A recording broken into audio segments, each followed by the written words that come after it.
Hi, welcome to today's video. The index for volatility has been showing expectations of low volatility since the beginning of 2019, even with ongoing geopolitical uncertainty.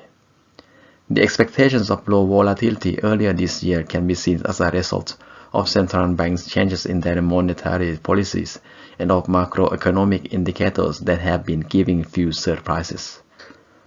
All this was up until last week when the Fed and the ECB both have projected lower growth in future outlook, plus the weak PMI from Germany.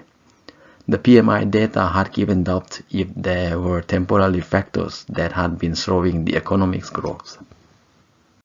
Central bank put has become an established term in the financial market in the past few years.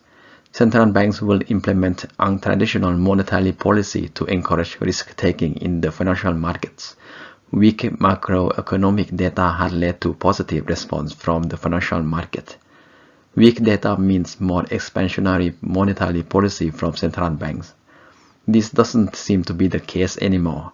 More expansionary monetary policy hasn't led to more risk-taking from the market. Yesterday, ifo business climate in Germany rose by almost 1% to 99.6. The data from the manufacturing sector, though, was still weak.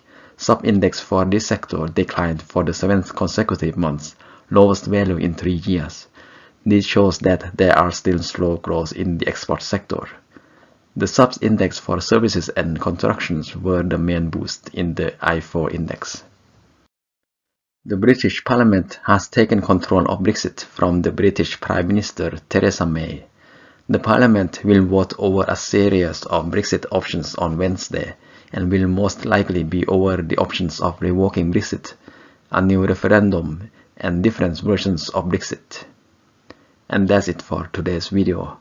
Check the video descriptions for more details. Thank you for watching.